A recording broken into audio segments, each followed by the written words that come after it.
Nós temos hoxe o privilexio de contar cun guía sopra nós, sopra o Galicia Viva, o historiador Suso Martínez, que coñece a perfección un dos cemiterios máis antigos de Europa, cemiterio de Santo Amaro, na Coruña, segundo National Geographic, un dos máis bonitos do planeta. Imos comprobar, que hai de certo nisso.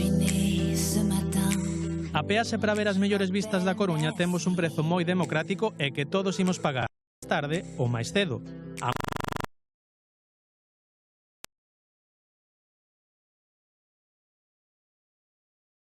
E hoxe imos gozar del e ademais de balde, por sorte para todos.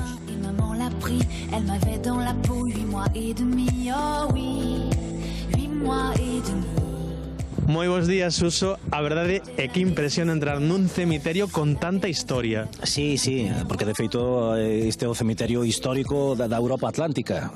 Ten en conta que estaba Napoleón en forma, ¿no? Cando fixo isto, no lugar onde, por certo, arranca o que é a Costa da Morte do Sol. Isto quere dicir que como a Bella Galicia, ¿no? Un lugar cristianisísimo, como diría o gran Curros Enríquez, pero con unhas claras reminiscencias celtas que ahora, si queres, vamos a ver. Pois veña, imos para ali entón.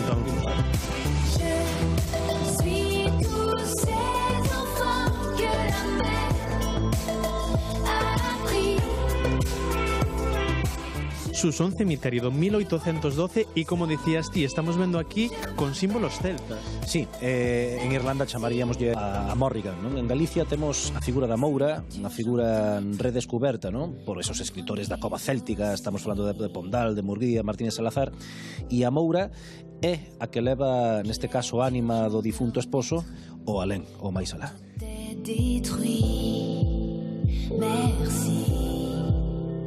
Era o ano 1854 cando aquí realmente ocorre unha auténtica traxedia, non? Chega a peste, seguramente dende o mar, e un de cada 10 coruñeses morre. Esta cidade queda literalmente diezmada. Sabemos que aquí, non, a altura do primeiro departamento, faise unha fosa tremenda común e aí pois se sepultarán todos, non? Por certo, hai moi pouquiña terra, non? E por eso esa é unha das razóns de que este sexa o lugar dende entón para recibir sepultura aos nenos, non? Os párvuli. Incluída, estou pensando, a Conchita Ruiz Picasso, a irmanciña de Picasso, que non morre da pesta dese ano, pero unha das meniñas que están aquí sepultados xunto cos que morreron naquela peste do 54. Un cemiterio, ademais da irmá de Picasso, de outras moitas persoas moi coñecidas en Galicia. Sí, está, digamos, a tríada fundamental, non? Curros, Eduardo Pondal, Emanuel Murguía, pero está Martínez Salazar, todos os das Irmandades da Fala, están os hermanos Vilar Ponte, está a música de Galicia, está o maestro Chané, está o Regueifeiro Pena, está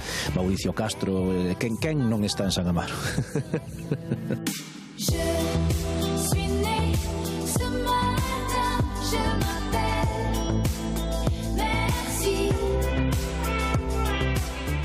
Suso, algo que podemos ler no Señor dos Anéis, pero que aquí se fai totalmente realidade, esta porta que temos aquí. A porta de Moria, non? Como chamaría Tolkien. Ben, en Galicia, na nosa mitoloxía, temos a figura da Porta Alén, non? Que é un megalito, temos o maior megalitismo do mundo. Un acceso directo, non? Neste caso, para os membros de unha mesma familia, o máis alá.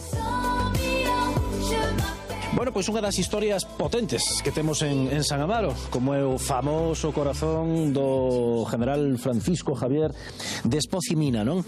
Fíxate que igual non é moi monumental, pero a historia sí, non? Mina era todo naquela espada contra Napoleón, non? Aquí xace Juana de Vega, viúva do general Francisco Javier Espoz e Mina, cuyo corazón se halla aquí. En Gran Bretaña, en Londres, en Highgate, hai exactamente o mesmo, non? Aquí xace o corazón de Mina.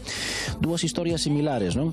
E non nos pelexamos ao revés, senón que vamos a aproveitar isto para, bueno, para facer unha especie de como dirían eles, un agreement, non? Un acordo de colaboración entre dous cemiterios señores do vello mundo, non? Highgate e San Amaro.